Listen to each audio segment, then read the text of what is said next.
Subscribe to our YouTube channel. Press the bell icon to get the latest updates.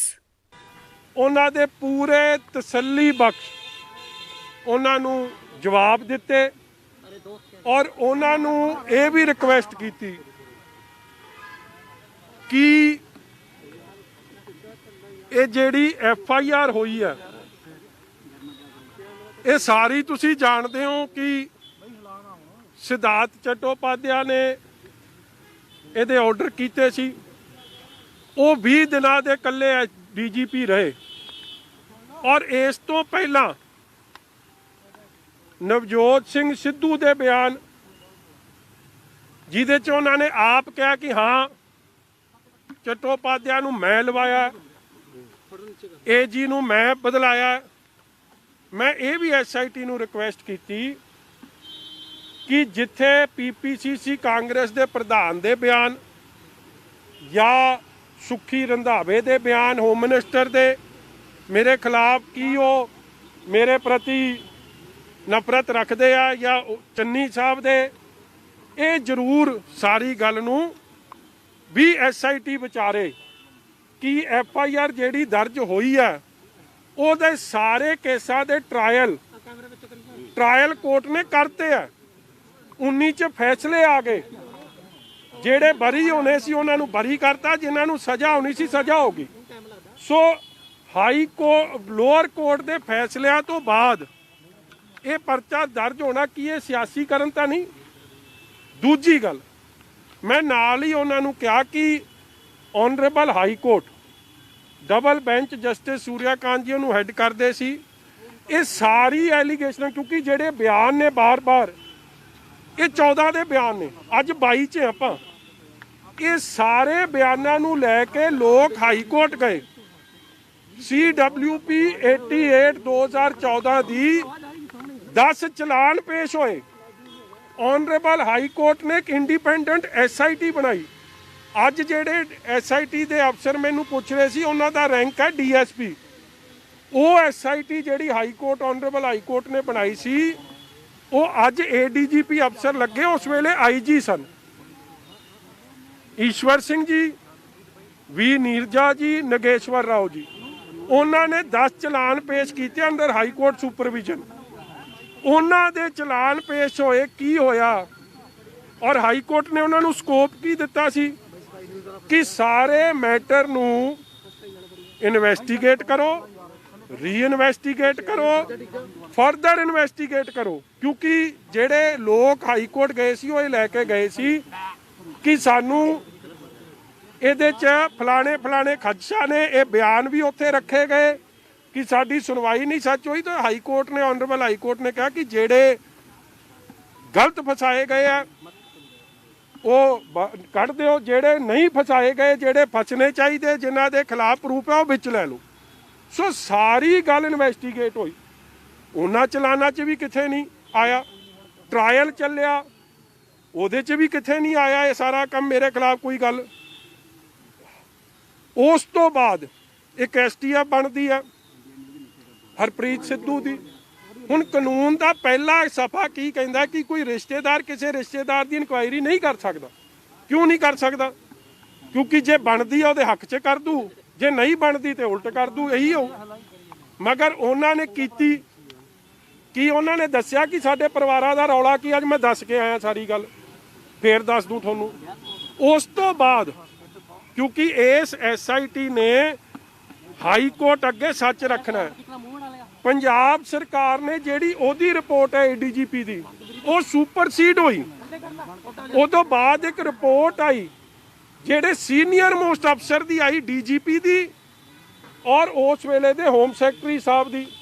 ਉਹ report ਵੀ ਤੁਸੀਂ record ਤੇ ਲਿਆਓ, ਕਿਉਂਕਿ ਜੇ ਸਾਰਾ ਕੁਝ ਰਿਕਾਰਡ ਤੇ ਆਊ ਤੇ ਫਿਰ ਸੱਚ ਆਪਣੇ ਆਪ ਸਾਹਮਣੇ ਆ ਜੂ। ਕਿਉਂਕਿ ਜੋ ਇਹ ਕੰਮ ਕਰ ਰਿਹਾ ਮਤਲਬ ਕਿ ਇਹਨਾਂ ਦੇ ਜਿਹੜੇ ਸੀਨੀਅਰ ਅਫਸਰ ਨੇ ਹਾਈ ਕੋਰਟ ਮੋਨੀਟਰਡ ਕੰਮ ਕੀਤਾ ਜਾਂ ਰਿਪੋਰਟਾਂ ਦਿੱਤੀਆਂ, ਕੀ ਉੱਤੇ ਭਰੋਸਾ ਨਹੀਂ।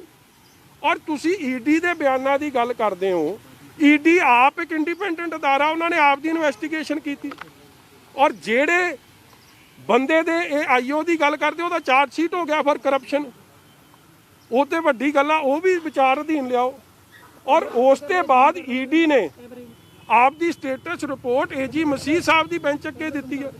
ਤੇ ਜੇ ਤੁਸੀਂ ਐਸਆਈਟੀ ਸਿਆਸੀ ਕਰਨ ਤੋਂ ਉੱਤੇ ਉੱਠ ਕੇ ਸਹੀ ਪੱਖ ਰੱਖਣਾ ਚਾਹੁੰਦੀ ਹੈ, ਫਿਰ ਬੜਾ ਜ਼ਰੂਰੀ ਹੈ ਕਿ ਇਹ ਸਾਰੀ ਚੀਜ਼ਾਂ ਵਿਚਾਰ ਕੇ ਫਿਰ ਸਾਹਮਣੇ ਕੋਰਟ ਦੇ ਅੱਗੇ ਰੱਖਣ ਤੇ ਸੱਚ ਦੀ ਜਿੱਤ ਹੋਊਗੀ, ਸੱਚ ਸਾਹਮਣੇ ਆਊਗਾ।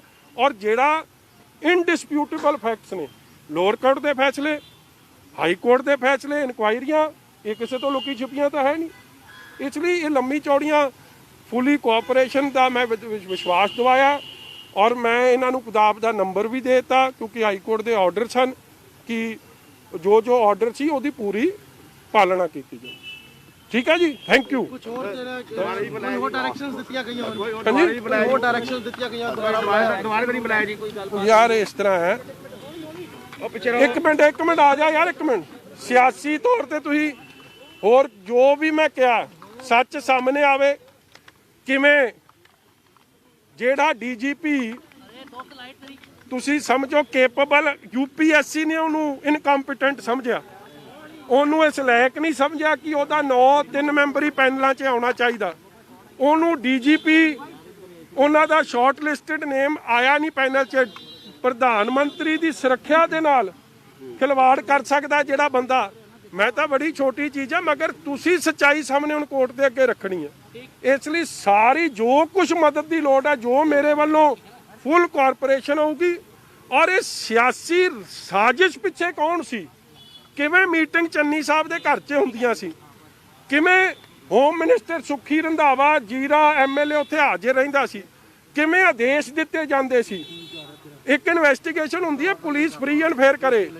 ਇੱਕ ਹੋਵੇ ਕਿ ਤੁਹਾਨੂੰ ਸੀਐਮ ਦੱਸੇ ਕਿ ਆ ਦੇਣਾ ਹੀ ਦੇਣਾ ਪਰਚਾ, ਕਿਉਂਕਿ ਐਲਾਨ ਤਾਂ ਪਹਿਲਾਂ ਹੋ ਰਹੇ ਸੀ, ਉਹ ਵੀ ਲਿਆਓ ਸਾਹਮਣੇ ਕਿ ਉਹ ਸਾਰੇ ਰਿਕਾਰਡ ਸੀਲ ਕਰੋ, ਇਹਨਾਂ ਦੇ ਮੋਬਾਈਲ ਰਿਕਾਰਡਸ ਔਰ ਸਾਰੇ ਸੀਸੀਟੀਵੀ ਰਿਕਾਰਡਿੰਗ ਜਿੱਥੇ ਜਿੱਥੇ ਅੱਡ ਥਾਵਾਂ ਤੇ ਇਹ ਮੀਟਿੰਗਾਂ ਹੋਈਆਂ ਨੇ, ਇਹ ਵੀ ਲਿਆਓ ਸਾਹਮਣੇ।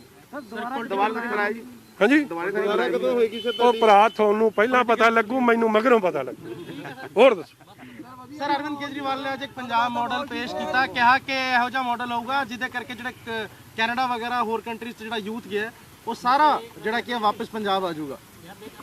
ਮੇਰਾ ਵੀਰ, ਕੇਜਰੀਵਾਲ ਸਾਹਿਬ ਨੂੰ 7 ਸਾਲ ਹੋ ਗਏ ਦਿੱਲੀ, ਔਰ ਦਿੱਲੀ ਦੇ 'ਚ ਤਾਂ ਇਹੋ ਜਿਹਾ ਕੋਈ ਮਾਡਲ ਨਹੀਂ ਪੇਸ਼ ਹੋਇਆ ਕਿ ਜਿਹੜਾ ਪੰਜਾਬੀ ਕੈਨੇਡਾ ਜਾਣ ਤੋਂ ਰੁਕਿਆ। ਜੇ ਐਡਾ ਵਧੀਆ ਮਾਡਲ ਹੁੰਦਾ ਤੇ ਦਿੱਲੀ ਚਲੇ ਜਾਂਦਾ, ਮਾਪੇ ਵੀ ਖੁਸ਼ ਰਹਿੰਦੇ ਕਿ ਨਿਆਣਾ ਸਾਡੇ ਨੇੜੇ ਆ। ਇੱਕ ਨਿਆਣੇ ਨੂੰ 15-20 ਲੱਖ ਖਰਚਣਾ ਵੀ ਨਾ ਪੈਂਦਾ। ਇਸ ਲਈ ਇਹ ਜਿਹੜੇ ਸਾਰੇ ਮਾਡਲ ਨੇ ਨਾ, ਇੱਕ ਤਾਂ ਠੋਕੋ ਤਾਲੀ ਦਾ ਖਟਾਰਾ ਮਾਡਲ ਹੋ ਗਿਆ, ਬੱਕਰੀ ਮਾਡਲ ਜਿਹਨੂੰ ਆਪਾਂ ਕਹਿ ਸਕਦੇ ਆ। ਉਹ ਇੱਕ ਇਹਦਾ ਮਾਡਲ, ਇਹ ਵੀ ਨਟਵਰ ਲਾਲ ਦਾ ਮਾਡਲ ਸਮਝਿਓ, ਇਹ ਅਸਲੀ ਮਾਡਲ ਨਹੀਂ ਹੈ। ਪੰਜਾਬੀਆਂ ਦਾ ਮਾਡਲ, ਮੇਰੀ ਬੇਨਤੀ ਸੁਣ ਲਓ, ਪੰਜਾਬੀਆਂ ਦਾ ਮਾਡਲ ਆਪਣੇ ਕਿਸਮ ਦਾ, ਔਰ ਪੰਜਾਬੀ ਆਪ ਦਾ ਮਤਲਬ ਇਹ ਤਾਂ ਮਾਡਲ ਆਪ ਦਾ ਪੇਸ਼ ਕਰਦੇ ਆ। ਇਹ ਕੇਜਰੀਵਾਲ ਕੀ ਸਮਝੂ ਪੰਜਾਬ ਦੀਆਂ ਮਾਡਲਾਂ ਦੀਆਂ ਗੱਲਾਂ। ਸਾਹਿਬ ਨੇ ਵੀ ਇੱਕ ਮਾਡਲ ਪੇਸ਼ ਕੀਤਾ, ਪਿੱਛੇ ਕੋਈ ਕਿਸੇ ਪੋਲੀਟੀਸ਼ੀਅਨ ਦੀ ਤਸਵੀਰ ਨਹੀਂ ਸੀਗੀ, ਸਿਰਫ ਸਿੱਧੂ ਤੇ ਗਾਂਧੀ ਪਰਿਵਾਰ। ਕੀ ਹੁਣ ਸਿੱਧੂ ਜਿਹੜਾ, ਅੱਛਾ ਮੈਂ ਤੁਹਾਨੂੰ ਗੱਲ ਦੱਸਾਂ, ਠੋਕੋ ਤਾਲੀ ਦਾ ਤਾਂ ਇੱਕੋ ਮਾਡਲ ਹੈ। ਇਹ ਮੰਤਰੀ ਰਿਹਾ 2.5 ਸਾਲ, ਇਹਦੀ ਇੱਕ ਕਾਰਗੁਜ਼ਾਰੀ ਦਾ ਕੰਮ ਕੱਢ ਲਿਓ। ਦੇਖੋ ਬੰਦਾ ਆਪਦੇ ਕੰਮਾਂ ਨਾਲ ਜਾਣਿਆ ਜਾਂਦਾ। As minister zero performance, power ministry ਮਿਲੀ ਤੇ ਛੱਡ ਕੇ ਮਹਿਕਮਾ ਛੱਡ ਕੇ ਭੱਜ ਗਿਆ। ਜਿਹੜਾ ਮਾਡਲ ਜੇ ਮਾਡਲ ਪਾਰਟੀ ਦਾ ਸੀਗਾ, ਸਿੱਧੂ ਦਾ ਸੀਗਾ, ਕੀ ਲੱਗਦਾ ਤੁਹਾਨੂੰ? ਤੁਹਾਨੂੰ ਕੀ ਲੱਗਦਾ? ਰਾਣਾ ਗੁਰਜੀਤ ਨੇ ਦੱਸਤਾ ਕਿ ਇਹ ਸਾਡਾ ਮਾਡਲ ਨਹੀਂ ਹੈ, ਠੋਕੋ ਤਾਲੀ ਦਾ ਮਾਡਲ ਹੈ, ਇਹ ਖਟਾਰਾ ਮਾਡਲ ਹੈ, ਫੇਲ ਮਾਡਲ ਹੈ, ਬੱਕਰੀ ਮਾਡਲ ਹੈ, ਮੈਂ ਕਰਨ ਵਾਲਾ ਮਾਡਲ।